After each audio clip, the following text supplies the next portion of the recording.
Admiral Mark Montgomery, retired from the United States Navy, is senior fellow at the Foundation for the Defense of Democracy. Merry Christmas to you, Admiral. I'm wondering, how many Christmas seasons did you spend away from home when you were serving the United States Navy?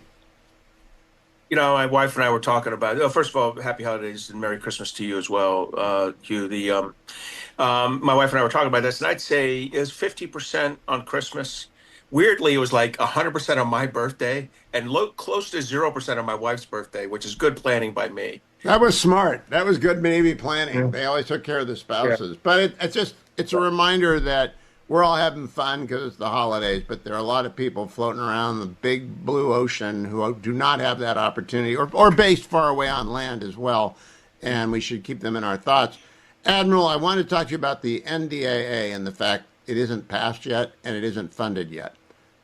Can you talk about why that is crazy? I think it's crazy that we're in this situation. What should the American And public think about this? well, we should be disappointed in ourselves. And it starts with, I will say, in an election season, the year after an election changeover, it's always a little bit late. But we've come to accept this. We've come to accept that this is a win right now. The fact that the conference report is done pre-Christmas, so they can do the votes. The House and Senate can vote and pass the NDA over the next 2 weeks, most likely. It's considered a win in Washington.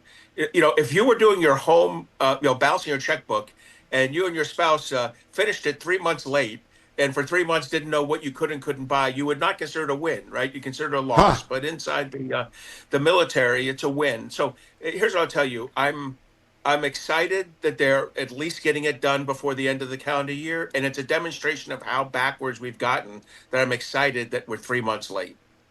That makes sense to me. Now, is the funding a second step? In other words, does an appropriation bill now have to follow to make the NDAA a reality?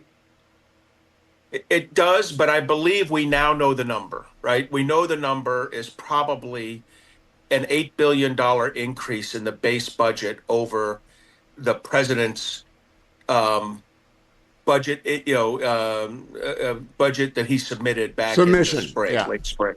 Yeah, his submission. So now, look, this is important because I was arguing hard for a big base increase, and the reason is I'm worried. You have the fiscal year 2025 budget done by the Biden administration was basically 2.9% of GDP on defense, below 3% for the first time in a Right. while. That was followed. Now this year is going to be, if we just went with the president's base budget, 2.8%, but reconciliation bumped you up to 3.2%. The 100 to 100, 113 to 150 billion in reconciliation money that's added to Right. defense. But when I looked at 2027, Hugh, that meant your baseline that Russ Vogt and Jerry Hendricks and the others at OMB were starting with would have been about 2.7% of GDP, right? Because the reconciliation's gone. Unless you believe there's going to be a big budgetary, not just a reconciliation with money for defense thrown on top of it. Very few of us think that's going to happen. So getting that 32 billion bump that Roger Wicker saw this, knew it was a problem, and he tried to increase the base for 26 so that the base for 27 would start higher. And he got an $8 billion increase instead of a $32 billion increase. So we're behind. We're not at 3%, in other Yeah. words. Going No, forward, sir. that's bad news. Okay, Yeah. so noted. Tell me something about the likelihood of our being able to acquire and deploy the Iron Beam rapidly. Because to me, that's such a game changer. We ought to have. Prime Minister Netanyahu was down at Mar-a-Lago in December for a few days. I hope they're just talking about Iron Beam, which can become Golden Beam in President Trump's world. But we want it. So right now, the U.S. Army, U.S. Navy, and Israeli forces are all building very short-range directed energy weapons. I think Iron Beam's probably because we put a lot of money into it in the Israeli supplemental 18 months ago or 16 months ago. That $12 billion supplemental had quite a big chunk for Iron Beam in it. I think the Iron Beam might be in the lead of the three, but none of them are like this directed energy weapon that's going to be a big part of Golden Dome. What it's going to be is a great part of a drone defense. local based drone defenses. And so if it turns out that Iron Beam finishes, several years ahead of the Army variant that's being tested on strikers right now in the Middle East, being used in combat, um, then we should buy the Iron Beam as well as the existing Army system. And if the pricing becomes a big difference, we should buy the cheapest one of them.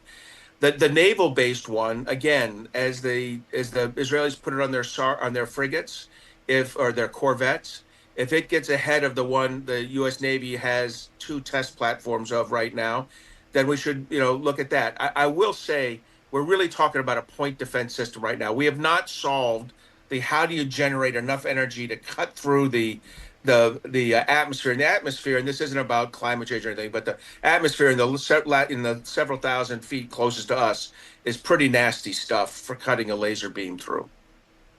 What I'm most concerned about in my layman civilian world is, can we surround our deterrence with this? In other words, can we put them around the missiles? Can we get our Yeah. shipyards where the Ohio class are being repaired and made, and where the carriers are? Can we surround them with something that will protect them? Does this system do that if it's deployed there? So what's going to attack our bases in the United States is probably not small drones, right? Because they're now look, that can happen. You still have to have it.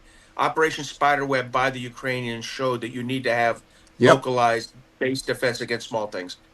Counter drone capabilities are developing in Ukraine and Israel and in the United States at breakneck speeds. And I think some of the stuff I've seen in Ukraine is just eye watering. And what I love about the Ukrainians is a guy showed me a weapon system, the first one off the line, first one. And he goes, Zamani, I'm going to test this tonight. And I was like, great. Where's the range? He goes, the range. I'm going Ah, I'm going 40 kilometers. I I'm go going to the 40 front. kilometers east of Kiev, and I'm going to wait for a Shahed, what's called a Jaran, which is a Shahed drone, to fly over me. And he did it, and he shot it down, one for one. He skipped 18 months of U.S. government testing in about 18 hours. Wartime So will do that to production yeah. facilities. Let me ask you So, about, and that but brings me to my yeah. last question. Oh, go ahead. Go ahead. You want to finish because we got time. Well, look, one thing I want to say is, that Ronald Reagan had the right answer on the cruise and ballistic missile defense of the United States. It's going to be space based. Believe it or not, Hugh, a couple of the weapon systems I'm looking at look a lot like brilliant pebbles. I mean, it's Oh, really I'm that not much. surprised. Ronald I had the Reagan was great right. honor. I had the great honor of interviewing Edward Teller when he was alive in probably '93 or '94, and he pounded the table on the set that we had to build Brilliant Pebbles. Pounded the table. It was quite the excitable guy at that age. Last question. I don't know what to believe when I see it on X, but I saw a video of a submersible or a surface drone take out allegedly part of the Russian Ghost Fleet and blow up a tanker. And this thing looked like a shark, like it looked like Jaws going after this tanker. Is that actually happening? And if so, what's that mean for Yeah. everyone at sea? So I've been in their maritime ops centers when they've done this. So look, I can't attest whether the one you saw was a deep fake, but they're doing it. And so what I would tell you is they've gone from jet skis, which is how they started with like explosives strapped to them, to very low form U.S. Unmanned surface vessels, to now unmanned undersea vessels that pop up just to get target Wow. information and then stow in. But it's those unmanned surface vessels, the newer ones of that I think are the right thing. We're starting to develop them, but I have to tell you, when I see the Ukrainian one, which is pretty good, let's say it costs $1. I then go to Taiwan. They're building one for about same thing for about $3. And when I go to the U.S. system, they're building the same thing for $10.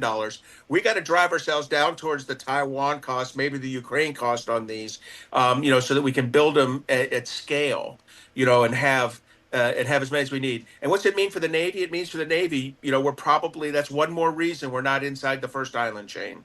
That's one more reason you give yourself a little bit of depth, and we'll be okay. My son's on a destroyer.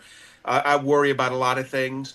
I'm confident his ship captain will keep him outside that range, and the Navy's developing the weapon systems to defeat it. But we do have to work on the counters to that. It can't be your normal fixed guns because they don't point down well. But we're working on that right now, and I think we'll be okay. But this is the evolution of warfare, and we better be as adaptive and aggressive as the Ukrainians have been. It's mind-boggling, and I'm glad that the Foundation for the Defense of Democracy is out there making it accessible to civilians like me who don't have the background. All we see is X, and so I'm glad you're available, Admiral, and thank you. Merry Christmas to you. I hope I see you before the holidays. If not, enjoy one at home for a change. I'm glad you're getting one.